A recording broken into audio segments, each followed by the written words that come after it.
Welcome to the Blazing Pucks podcast. Oh, shit. Ladies and gentlemen, I am your host, Victor Manuel. And I am your other host, Carmichael. And Freddie, guys, thank you so much for tuning in after it's been a while to your favorite Canucks podcast, the Canucks podcast you listen to when your kids are not around, even though we haven't said fuck in a while on air. Yeah, there you go, right? You got a 2-for-1, baby. Thirsty Thursdays today. We're just delivering it to the people after. It's episode 75. We're at the third quarter century with this show, by the way, bro. Damn, dude. Our podcast would be retired. If you think about it. How are you doing, though, bro? Oh, man. As you know, we celebrated my 30th this weekend. So still kind of recovering from that. I'm not going to lie to you. I've been a little bit more grumpy this week than I'm used to, but I overall had a great time until you showed up. Fucking ruined it. I made it. I was the champagne pop at the end. Shut up. You were the champagne pop. Fuck you. But that is my week, my friend. How you doing? Oh, I'm doing fucking great, brother. You know what, man? Just been freaking vibing and grinding. Working on getting my shit. Your boy is going to be a fucking post-secondary student by the end of the year and fall again. So, hell yeah, man. Just fucking on the grind and loving this team, hating this team, checked in on fantasy, checked out. Holy fuck, man. I feel you, man. It's been a very dark time to the point that, like, when I'm listening, it's really good or it's really bad when I listen to just NHL podcasts in general, like the Spit Chicklets and stuff like that. And, the Canucks situation pops up and you hear it kind of weekly when people reference it. For sure. So, and yeah, I'm just kind of sick of the Canucks being a meme, if you think about it. Yeah, the way I think about it is 100% we're just a cursed franchise at this point. But what was struggling is that, yeah, we're a bubble team right now at this very state. Yeah. We are fighting for the second wild card with a few teams that are pretty neck and neck. And it's not the fact that those type of teams are the inconsistent teams, the teams that have wicked games and stinkers throughout the fucking year, which Canucks we know as fans. Yeah. There's Bruff and Halford and Bruff said it right. There's a Mount Rushmore of bad games this season, like bad, right? But the thing that I think what makes it more exhausting for Canucks compared to the Blues, Flames, Utah in the same wild card battle position is the fucking amount of drama that we endured as a team this year, and then the way how our media is, the culture. Just as a listener, I just felt like I was, fucking just getting ear fucked scary movie style with fucking Miller Pedersen drama. What the fuck are we, it's just exactly, bro. It's SpongeBob in his brain, all the mini versions of him, everything's on fucking fire. What do we do? Yeah, that's just been the season, right? And then we were given the news, I don't know, but I think about August, basically said that Thatcher Demko probably won't even be ready to start the season, and that kind of capped it all off, right? And then, thankfully Dakota Joshua had his testicular cancer, surgery and everything went well, but that's an energy player that we're missing right off the bat. Right. And then we lose Hronek for 8 weeks. And then we lose Hughes. And then the Miller fucking went stone cold Steve Austin on the team's iPad. And we'll get into that later. Yeah, exactly. Like, just absolutely went ape shit on that poor iPad. And then that was it, right? So I mean, like, when you think about it, and also another thing too, and when you talk about the media, a lot of people have been pinning this on Tocchet. Guys, Tocchet is a good fucking coach, okay? I'm sick of this. Like, it's like we saw the good. Yeah, exactly. Like, we saw the good part of Canucks media and Canucks fandom last year, especially when I went to the playoff game. I was like, holy shit. Like, this entire building is like just amped up for a goal. Like, that was the good part. But we can't just keep flip-flopping when things go bad and things go good, right? Like, it's just, I'm sick of it. We finally have a good, competent coach. Everybody wants to keep Quinn Hughes here. Well, what did he say about Tocchet? How he's the best coach he's ever had? Don't you think we have a better fucking shot if he's the coach? Absolutely. I agree with you. And to add on to that too, because I've been feeling frustrated with the talk it hate crowd, is like he is not saying he's not telling them to just dump and chase. You can hear in his post game press conference, he wants the players moving their feet. He wants them driving to the net. He wants them making plays as long as in the end it fits the structure, right? What he has done immensely in one season with a team that has been known to have one of the sloppiest fucking defenses for the last 6-7 Yep. years, that he added structure so that it doesn't matter who you have in the back, how we play as a structural unit can fucking box people out, protect the middle of the ice, and thank fuck for our goalie luck to No have kidding. another fucking line of defense that's good enough. So that's why we don't need so it's not talk it. It's the players in the end having to go on the ice and execute the product that the coach is trying to do. And the coach has been adamant that whatever it has been has not been. You know what it makes me think? I feel like the people who hate on Tokic or hate his style are the ones who still have a lot of PTSD from Travis Green era. What do you think? Yeah, that too. Or they've never played a competitive game of sports in their entire fucking life or something. I don't know. Yeah, that But too, actually. it's like I'm sure that adds to it as well. But and the reason that I say that, I'm going to explain my hostility here. Let's do it. Is because what happens when you get new players, right? If they don't necessarily fit your style, what do? You adjust, and you adjust your style, maybe in a little bit of your structure, so that you can, work on your flaws and kind of minimize your flaws, and then, take advantage of things that you're strong in. The Canucks are strong defensively right now. They have fuck all worth of forwards, especially with Pettersson, the shell of Pettersson playing on the ice right now, even though he has been better, right? He has been better. He's picked it up, right? And that's been great to see. But the fact of the matter is, I'm still not convinced that he's quote unquote back yet. So when you're making those adjustments to put your best foot forward and put your team in the best position to win, it may not be the best kind of hockey. We watched fucking Barry Trotz and the Nashville Predators for God knows how many years, right? But that's what they had best. They had Shea Weber and with Suter in the back there. Like, that was a wicked duo. Yep. Yeah, that's true, actually. Are you talking about, that era of the 2015 to 2017 Preds? No, not even that. Even before that, when they in 2011, when the Canucks eliminated them, that was the most boring, frustrating series. And if it wasn't for Kessler, we would have had probably a lot more trouble because he just blew that series wide open. But anyway, to just kind of bring this back to Tocchet and what we were saying, it's just man, he doesn't have the forwards to do what he wants to do. What do you expect him to do? Mm-hmm. Yeah, exactly. You take a look at a team like fucking Colorado right now. They're going on a wicked heater, even though they lost in such a fucking funny ass fashion yesterday with the whole, Steve Lorenz goal, the referee, fucking Kelly Sutherland, all that bullshit. I see this Av teams, and they have players that are fast, skilled, dynamic, and physical. Yes. And you see that. And honestly, of course, visually, Tocchet as a coach knows that this is the type of shit you need to accomplish. But he knows he doesn't have that type of player to execute or have full confidence as maybe what he did when he was seeing what it was like behind the bench in the Four Nations with fucking McDavid and McKinnon. That's a night and day. However, to reel it to the point, Tocchet is giving his best. I hope we extend him because he could walk after this season. He could. And I think Patrick Allvin has also hinted at that. He's like, it has to be a two-way street. So I think that most likely is what's happening right now. Do you see? I don't know about you, but are you seeing this little play developed by Patrick Allvin of trying to use the same methods with Pettersson of edging on to get him to sign sooner?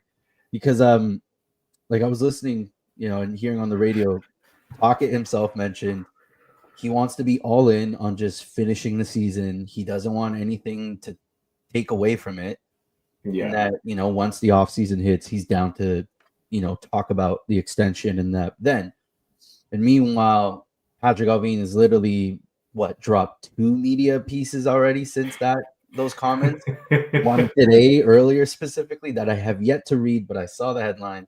He wants Tocchet to stay and make his extension. They want the security ASAP. Yeah, Because they know that whatever plan they're building right now is not going to be executed well without his fundamental system. exactly. Exactly. Which, good news for Canucks fans. Like, they want parity from the top to the bottom still, right? That's something that they're still working on. But either way, I mean, it's going to be, even if they get the actual, security from Tocchet, it's going to be a very interesting offseason. It really is. That would be a good point. Let's talk about maybe a little, if it's too soon. I don't think so. But this offseason will be interesting because, I mean, the first factor that comes to mind is our two pending UFAs that basically are like our rentals at the deadline we kept. Yep. Where are they going to go? Or how will the end of this season determine that? Exactly. I think that's going to be big for both of them. Mm-hmm. Me too. Besser, where do you think he's going to be at? Man, I don't know if I'm biased when I say this, but I think he stays somehow. Okay, because the truth is, like, on the open market, like, he may go and see what's on the open market, and if it's not much of a difference from what the Canucks are offering him, maybe he's like, fuck it, is it worth it to leave? Or I don't know, man. Or like I said, I also could be biased, but what do you think? The bias in me wants to say he will stay. It looks like, Quinn has mentioned that he's a person that he leans on. Obviously the core that was shaped from the get-go was Besser. Like, Yeah. Do you remember that very first 3-on-3 overtime of Besser, Pettersson, and Hughes? Yep. Shorthouse was literally saying, like, take a look, Vancouver, like, this is your future right here, right? Yeah. 3 fucking 1 bang, bang, bang after another draft superstars. So to see him to lose that piece, it would be devastating. And I don't want to see that. And I hope they fight tooth and nail. But a part of me thinks that maybe Alvin and Rutherford are going to play too hardball, their usual hardball, if realistically. Yeah. And there's going to be some desperate team that's in need of some scoring presence to overpay on him and give him maybe the security and term he needs. Yeah, just to lock him up, right? So yeah, you're not wrong there, right? You're not wrong at all. That could definitely happen. And at the end of the day, too, like, thinking from Besser's perspective, like, why the hell would you want to play here, especially after the comments and, like, especially after the trade deadline and, and he's even made comments himself. He's like, that was actually, he tried to play it off, I guess, that, like, it's whatever. But, after the whole trade deadline went down, he was like, that was a lot harder to go through than I expected. Yeah, he said that was one of his most stressful moments. I think I recall that post interview. And exactly, that just goes to show you, like, the type of shit that players need to be trained and go through in a media sense where the market's eye is on you. Yeah. And I couldn't imagine that weight, but let's see how he ends this season too. He finally had a good game after a 13 game goal drought. Like, that's bad for him. That's bad for him. But, like, did you notice that right after he scored the goal, like, immediately it's like he had a pep in his step? Yeah. Like, right away he was back to, skating hard for pucks, and it's like, holy fuck, I can actually do this again. Like, he took the pull out of his ass. He did. It did. You know what? I think a part of it, to add on to that, was finally kind of maybe mentally shifting out of being so used to playing with a center like JT. Exactly. Right? Exactly. Yeah, that could be it. You could tell he was pretty stuck on that, JT, and that's another fucking whatever on his own. That's a whole other thing. JT did bring speed. He was the play driver. and he was a wicked passer. Like statistically, the analytics, he was one of like the top 5 passers 5-on-5, and you know he was deadly in that spot for the power play when it was working. Exactly. Left side. So yeah, tonight's gonna be a big fucking game. In 3 minutes, Yeah. it's gonna be a big fucking game. Like it's a very big statement game for the Canucks tonight because they can put a nice little cushion between them and St. Louis. Mm-hmm. And I don't want to say it's a must-win game, but it's kind of a must-win game. It feels like it because I looked at the standings a little Yeah, I got earlier them up today. right in front of me here. Sick. They're the same points. What, 75, I believe. Let me just But go down to the West. Sorry, my page just reset here. Yeah, they have 75. The Blues have one more game played, but they also do have 2 more wins. yeah, so right now though, we do have the game on hand. We do, yeah. We have a game in hand. That's right. So if us like we need to, this for me is what makes it a must win. Yeah, exactly. Not to say that we still couldn't make the playoffs if we lose this game and somehow still continue the heater onwards, but Yeah. like you gotta play with a level of like grit and desperation to know that these guys are literally fucking the pole in your ass right now, standings wise, as you mentioned. And you need a fucking jet, get a bolt, right? Take a Exactly. leap forward and secure your spot because that's what good teams do, in my eyes. Exactly. Right. Especially like that's the kind of vibe that you want going into the playoffs. Mm-hmm. Right. They make the playoffs. Honestly, expectations are going to be different for everybody. I think Mm-hmm. regardless, it'll be good for them to get in the playoffs, even if, they only get a few games, Yeah. but they'll get a little bit of a redemption. At least Petey can kind of go out there, maybe hopefully get his feet under him in the playoffs. And then next year, who knows, maybe they make some changes and they're right back, maybe not in contention, but right back where they can be competitive consistently. Exactly. That's essentially being the playoff team that they can be. Exactly. Right. Now, who they're going to replace them with and how it's going to look, I have no idea.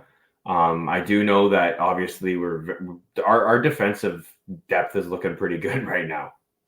Dude, speaking of defensive depth, yes, great.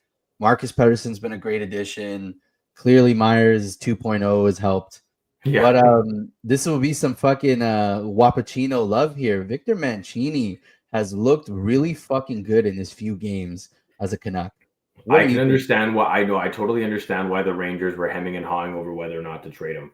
Mm-hmm. Like, apparently that was the holdup. The Canucks were like, if you want JT, like, yeah, Hedl was absolutely yes, but Mancini was also a very big piece. Like, he wasn't just a throw-in. No. Right? He's a great fucking defenseman. I mean, obviously he's got some work to do in his game, but for a young defenseman coming in and playing the way that he is, and honestly being thrust in kind of a difficult situation in Vancouver too, mm-hmm. he showed up and he's a right shot. Like, and he's a big motherfucker that can skate. That's the thing, man. So yes, maybe, who knows, but realistically, I like Hronek with Pettersson or Marcus Pettersson. Yeah, that is a good lineup. I honestly think that we need to split Hughes and Hronek and only put him in situational. This is something that we have talked about since, the first 2-3 months of Hronek in a Canucks uniform, I remember. That's right. I definitely think Hughes and Myers has now developed into a better pairing than what they used to be. Yeah. Because they were really bad metrically under like Boudreau and shit. They were not good. So those two can work. And then Pettersson and Hronek, like that's our top 4. Fuck yeah. Fuck yeah. But I think eventually, like, you might even see Mancini get in there instead of Myers. I could see that. The only thing is, as long as he listens to Quinn fucking Hughes, did you see that clip of Quinn when he was like in the point on the left, like slamming his stick aggressively to call for like a very open pass? And in the end, I didn't see that. Yeah, there was a viral clip that went around. It wasn't like the Reddit and like Instagram community where I cannot remember which game, but there was a moment where like, the play was being built going to the right point and Mancini was his partner. he grabbed the puck, and Quinn Hughes was literally wide open by himself on the left side. Just make a cross point pass, and he's wicked. Hughes is calling for it. Slap. Then he started slapping more angry, like a angry Hughes. I can't even picture that. No, it's one of the rare angry Quinn Hughes moments that comes out, and Victor Mancini was the cause of it because he chose to shoot instead of it.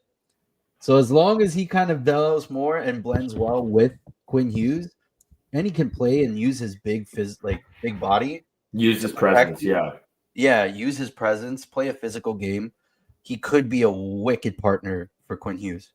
Exactly, right? That's kind of what I was thinking myself as well, because I mean, if you have a top four for the next, say, even if it's just the next 3 seasons, right, until Hughes is up, whatever happens from that. But if it's Hughes and then a competent Mancini and then Pettersson and Hronek, that's a solid top 4. Literally. You just got to round out your forwards and hopefully get Honestly, everything changes. I know we've said this a million times, and I've heard it on Canucks radio a million times, but everything fucking changes the minute Pettersson starts playing to his potential. Without a doubt. Everything changes. Hughes is already playing Norris and Hart level caliber. Petey needs to get back to that 100-plus point dominant center. The minute he is, which I like that I'm seeing that. Did you the closest thing to seeing that recently, along with his shots in the last 5 games, was that rush play he did with Besser and Höglander for the 3rd goal against Winnipeg. Yeah. That for me is the, Petey, if he can stay persistent at that, oh, dude, it changes our forward group dynamically. Because he's the one that brings the dynamics. He's the one that does it. He's the brain. He's the alien twig motherfucker that we've been calling him for the last however many years. Our alien prince or some shit like that. Yeah, they fucking, he's graced Vancouver with his fucking presence and started to learn hockey. Dude, they made there was that meme church of Pettersson that was made within his first or second season. I forgot about that. Fuck, dude. Even one of our early accounts got a DMs from her or some shit like that. It was funny, but shout out to the Church of Pettersson. That was awesome. That was awesome. I forgot about that actually. But yeah, dude, it does. How do you feel? Let's get into our top 6 then, because we know our defense is the one that's changed night and day. Now our top 6 is the one that needs work. Exactly. Let's see who do they have out there for the top 6 tonight. Just let's keep it. Say Canucks starting lineup tonight. There we go. That just comes up. Elias Pettersson. Oh, really? You don't fucking say. Well, I know. Anyway, so we got Höglander, Pettersson, Besser. Okay. And then DeBrusk, Suter, and Sherwood. DeBrusk, Suter, and Sherwood, which normally I would even see if Hedl was healthy, Hedl being in there. 100%. Hedl would have been the 2C for that. Yeah. For sure. Also, fuck Jason Dickinson. Just a side note for that. Fuck that guy. Honestly, fuck that guy. I know a lot of people kind of had a problem with basically Kiefer Sherwood saying we'll get him next year. Why is that a problem? I have no problem with that at all. Hockey's a fucking game of intimidation, and you want to let the guy know that you're coming for his head. Yeah, you don't want to kill him. You just want to hurt him. Yeah, facts. But yeah, so to bring that up though, Hedl would be in the top 6 but yeah, Suter, DeBrusk, and Sherwood. They're not a bad line, dude. They're not a bad line. Of course, but should that be your second line though? Right. No. That's kind of where, they have a decent first line, especially Höglander playing the way that he is. And Pettersson even could be at fucking 70%. That's a really good line. The first one. 100%. And, but yeah, you're right though. With our top 6, if you line it up with the other playoff contending top 6s, we do look really weak compared to, most contending championships. Yeah, don't get me wrong. I love Suter. He's a Swiss knife. But yeah, 3rd C at best. Yeah. 3rd C, I think, should be his ceiling. He is great, and I love having him. Don't get me wrong. But yeah, him at a 2C, if you're looking to contend and go somewhere in the playoffs, that can't really work out. I just hope, did we get an update on Hedel, by the way? Yeah, well, the only update that came out today in regards to Hedel is that he is not going on the road trip. So that's not a good sign. No, that's not a good sign at all. Yeah, it's unfortunate. I know this was the risk they took getting a young, talented player because he is talented. He's wicked. He is. But concussion history, a pretty lengthy one at 24. I know. And so, yeah, it's unfortunate. But I think, even with Hedel being there, if he was healthy, I don't think it's enough to say that's a playoff-worthy top 6. The Brusk is the only one that I see genuinely fit there. Sherwood, not to knock on his game, it's just you would want that guy destroying on your third line. Yeah, exactly. I think he's definitely fourth line. He's on your fourth line if you're holy shit, you have a contending team. Yeah. But I'm more than happy. I'm more than happy with him on the third line. I think that's a really good role for him. So when you stack that up, all of that, even going into the playoffs, that's why I said what I say about the team. I don't have the highest hopes for their contending, for them contending by any means. Then again, not anything can happen. Who knows? But I think still it would still be valuable for this core because the last year was really their first full taste of playoffs, right? Yeah. Very true. Because no matter what, even though of course the bubble playoffs was but you know what, man, if you're not playing in front of crowds, in front of the arena, doing the travel, doing that's not things. It's not a full grind. It's not a full grind, and they finally had to experience that. So yes, you could tell they were taken back last year once they got to second round. Yeah, and that was a wicked run. But yeah, I don't expect them to get any more than first round exit with the top 6 we have. Exactly, right? I mean, you know what? If they play Winnipeg, you never know. They have a bad playoff history, so that year, that weird bubble year, the Canadian division. Yeah, when the Habs that came out of that Canadian division, but they swept the Jets after the Jets swept the Oilers. They make no sense in the playoffs, man. They really don't. And they're just literally barely a step up from the Leafs. And honestly, their last highlight run was that Western Conference final against Vegas. That's right. That was 2018. That's 7 years ago now. That's right. So this is the year they got to make something happen, right? But do I want to go against Winnipeg or do I want to go against Colorado or Dallas? That's a tough one. Either way, you're getting a great team. Thanos fucking punch to the face. Exactly, right? I'm not saying the Jets are shit. They've been on an absolute heater most if not all of the season, right? They're killing it. But their playoff. I'm looking at their playoff history. But either way, the Canucks got to make it there. And it starts with the game tonight. So by the time you guys are listening to this, you'll know the result. Hopefully, we're celebrating. Yeah, I hope so. If not, then it's another suffering and agony. I don't know. Just another fuck. Exactly, another fuck. With force. Exactly. That's the only way we know how. But yeah, man. Fucking well, looking at the time here, bro. What do you think about wrapping up here with the nice little fucking show? Let's wrap her up, buddy. Lord knows I haven't done that in a few years. Oh, sorry, that joke was right in front of me, folks. Great, dude. It was right in front of me. I had to make it.